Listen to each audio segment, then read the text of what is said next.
Hi friends, ಇವತ್ತಿನ ವಿಡಿಯೋದಲ್ಲಿ ನಾನ್ ವೆಜ್ಗಿಂತಲೂ ತುಂಬಾ ರುಚಿಯಾಗಿರುವಂತಹ ಸೋಯಾ ಚಕ್ಸ್ ಫ್ರೈನ ತುಂಬಾ ಸಿಂಪಲ್ಲಾಗಿ ಹಾಗೂ ಟೇಸ್ಟಿಯಾಗಿ ಮಾಡ್ಕೋಬೋದು ಅಂತ ತಿಳಿಸ್ಕೊಡ್ತಾ ಇದ್ದೀನಿ. ಬನ್ನಿ ಯಾವ ರೀತಿ ಮಾಡ್ಕೊಳ್ಳೋದು ಅಂತ ನೋಡೋಣ. ನಾನಿಲ್ಲಿ ಸೋಯಾ ಚಕ್ಸ್ ಫ್ರೈನ ಮಾಡಲಿಕ್ಕೆ 3 ಕಪ್ನಷ್ಟು ಬಿಸಿ ನೀರನ್ನು ನಾನಿಲ್ಲಿ ಚೆನ್ನಾಗಿ ಕುದಿಸ್ಕೊಂಡು ಒಂದು ಪಾತ್ರೆಗೆ ಸೇರಿಸ್ಕೊಂಡಿದ್ದೀನಿ. ಅದೇ ಪಾತ್ರೆಗೆ ನಾನಿಲ್ಲಿ 2 ಕಪ್ನಷ್ಟು ಸೋಯಾನ ಸೇರಿಸ್ಕೊಳ್ತಾ ಇದ್ದೀನಿ. ಸೋಯಾನ ಸೇರಿಸಿದ ನಂತರ ಈ ರೀತಿ ಸ್ಪೂನ್ ಸಹಾಯದಿಂದ ಸೋಯಾನ ನೀರಲ್ಲಿ ಡಿಪ್ ಮಾಡಿ ಒಂದು ಪ್ಲೇಟನ್ನು ಕ್ಲೋಸ್ ಮಾಡಿಕೊಂಡು ಒಂದು 5 ನಿಮಿಷಗಳ ಕಾಲ ಸೋಯಾನ ನೆನೆಯೋದಕ್ಕೆ ಬಿಡ್ತಾ ಇದ್ದೀನಿ. ಈಗ ಇದನ್ನು ಪಕ್ಕಕ್ಕೆ ಇಟ್ಕೊಂಡು ಒಂದು ಮಿಕ್ಸರ್ ಜಾರ್ಗೆ 2 ಟೀ ಸ್ಪೂನಷ್ಟು ಕೊತ್ತಂಬರಿ ಬೀಜ, 2 ಟೀ ಸ್ಪೂನಷ್ಟು ಒಣ ಕೊಬ್ಬರಿ ತುರಿ, ಅರ್ಧ ಟೀ ಸ್ಪೂನಷ್ಟು ಜೀರಿಗೆ ಹಾಗೆ 1/4 ಟೀ ಸ್ಪೂನಷ್ಟು ನಾನಿಲ್ಲಿ ಮೆಣಸನ್ನು ಸೇರಿಸ್ಕೊಳ್ತಾ ಇದ್ದೀನಿ.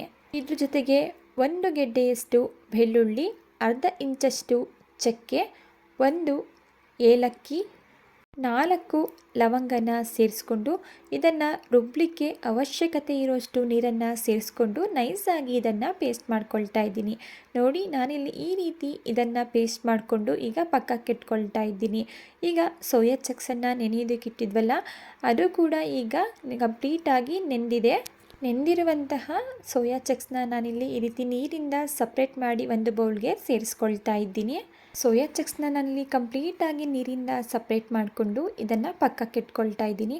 ನೆಕ್ಸ್ಟ್ ನಾನಿಲ್ಲಿ ಒಂದು ಕಡಾಯಿನ ಇಟ್ಕೊಂಡಿದ್ದೀನಿ. ಕಡಾಯಿ ಬಿಸಿಯಾಗಿದ ನಂತರ 1 ಟೇಬಲ್ ಸ್ಪೂನಷ್ಟು ಎಣ್ಣೆನ ಸೇರಿಸ್ಕೊಳ್ತಾ ಇದ್ದೀನಿ. ಎಣ್ಣೆ ಬಿಸಿಯಾಗಿದ ನಂತರ ನೆನೆಸಿಟ್ಟಿರುವಂತಹ ಸೋಯಾ ಚಕ್ಸ್ನ ಸೇರಿಸ್ಕೊಂಡು ಒಂದು 2ರಿಂದ 3 ನಿಮಿಷಗಳ ಕಾಲ ಇದನ್ನು ಮೀಡಿಯಂ ಫ್ಲೇಮಲ್ಲೇ ಫ್ರೈ ಮಾಡ್ಕೊಳ್ತಾ ಇದ್ದೀನಿ. 2ರಿಂದ 3 ನಿಮಿಷ ಹಸಿ ಸ್ಮೆಲ್ ಹೋಗೋವರೆಗೂ ಇದನ್ನು ಫ್ರೈ ಮಾಡಿಕೊಂಡ್ರೆ ಸಾಕು. ಸೋಯಾ ಚಕ್ಸ್ನ ಫ್ರೈ ಮಾಡ್ಕೊಂಡಿದ ನಂತರ ನಾನಿಲ್ಲಿ ಒಂದು ಬೌಲ್ಗೆ ಸೇರಿಸ್ಕೊಳ್ತಾ ಇದ್ದೀನಿ.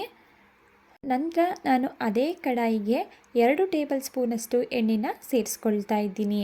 ಎಣ್ಣೆ ಬಿಸಿಯಾಗಿದ ನಂತರ ಇದಕ್ಕೆ ಸಣ್ಣದಾಗಿ ಕಟ್ ಮಾಡ್ಕೊಂಡಿರುವಂತಹ 2 ಮೀಡಿಯಮ್ ಸೈಜ್ ಈರುಳ್ಳಿನ ಸೇರಿಸ್ಕೊಂಡು ಈರುಳ್ಳಿ ಸ್ವಲ್ಪ ಕಲರ್ ಚೇಂಜ್ ಆಗೋವರೆಗೂ ಇದನ್ನು ಫ್ರೈ ಮಾಡ್ಕೊಳ್ತಾ ಇದ್ದೀನಿ.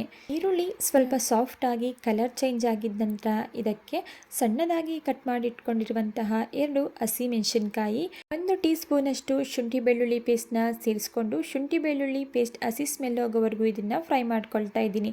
ನಂತರ ಇದಕ್ಕೆ ಸಣ್ಣದಾಗಿ ಕಟ್ ಮಾಡ್ಕೊಂಡಿರುವಂತಹ 1 ಟೊಮೊಟೊ ಹಣ್ಣನ್ನು ಸೇರಿಸ್ಕೊಂಡು ಇದ್ರ ಜೊತೆಗೆ ಸ್ವಲ್ಪ ಅರಿಶಿಣದ ಪುಡಿ ಹಾಗೆ ರುಚಿಗೆ ತಕ್ಕಷ್ಟು ಉಪ್ಪನ್ನು ಸೇರಿಸ್ಕೊಂಡು ಟೊಮೊಟೊ ಸಾಫ್ಟ್ ಆಗೋವರೆಗೂ ಇದನ್ನು ಫ್ರೈ ಮಾಡ್ಕೊಳ್ತಾ ಇದ್ದೀನಿ.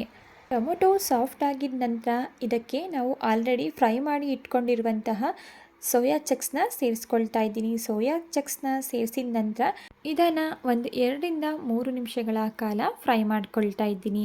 ನಂತರ ಇದಕ್ಕೆ ಗ್ರೈಂಡ್ ಮಾಡಿ ಇಟ್ಕೊಂಡಿರುವಂತಹ ಮಸಾಲ ಪೇಸ್ಟ್ನ ಸೇರಿಸ್ಕೊಳ್ತಾ ಇದ್ದೀನಿ. ಮಸಾಲ ಪೇಸ್ಟ್ನ ಸೇರಿಸಿದ ನಂತರ ಅದೇ ಮಿಕ್ಸರ್ ಜಾರ್ಗೆ ಒಂದು ಅರ್ಧ ಟೀ ಗ್ಲಾಸ್ದಷ್ಟು ನೀರನ್ನು ಸೇರಿಸ್ಕೊಂಡು ಸೋಯಾ ಚಕ್ಸ್ ಫ್ರೈಗೆ ಸೇರಿಸ್ಕೊಂಡು ಮಿಕ್ಸ್ ಮಾಡ್ಕೊಳ್ತಾ ಇದ್ದೀನಿ. ನಂತರ ನಾನಿಲ್ಲಿ ಇದಕ್ಕೆ 1 ಟೀ ಸ್ಪೂನಷ್ಟು ಚಿಲ್ಲಿ ಪೌಡರ್ನ ಸೇರಿಸ್ಕೊಳ್ತಾ ಇದ್ದೀನಿ. ನೀವು ನಿಮ್ಮ ಖಾರನ ನೋಡಿಕೊಂಡು ಚಿಲ್ಲಿ ಪೌಡರ್ನ ಸೇರಿಸ್ಕೊಳ್ಳಿ. ನಂತರ ಅರ್ಧ ಟೀ ಸ್ಪೂನಷ್ಟು ಗರಂ ಮಸಾಲ ಹಾಗೆ ಅರ್ಧ ಟೀ ಸ್ಪೂನಷ್ಟು ನಾನಿಲ್ಲಿ ಧನಿಯಾ ಪೌಡರ್ನ ಸೇರಿಸ್ಕೊಂಡು ಈ ಎಲ್ಲ ಡ್ರೈ ಮಸಾಲ ಇಂಗ್ರೀಡಿಯೆಂಟ್ಸ್ಗಳು ಸೋಯಾ ಚಕ್ಸ್ ಜೊತೆ ಚೆನ್ನಾಗಿ ಹೊಂದ್ಕೊಳ್ಳೋ ರೀತಿ ಮಿಕ್ಸ್ ಮಾಡ್ಕೊಳ್ತಾ ಇದ್ದೀನಿ. ನಂತರ ಒಂದು ಪ್ಲೇಟನ್ನು ಕ್ಲೋಸ್ ಮಾಡಿ ಒಂದು 3ರಿಂದ 4 ನಿಮಿಷಗಳ ಕಾಲ ಮೀಡಿಯಂ ಫ್ಲೇಮಲ್ಲಿ ಇದನ್ನು ಬೇಯಿಸ್ಕೊಳ್ತಾ ಇದ್ದೀನಿ.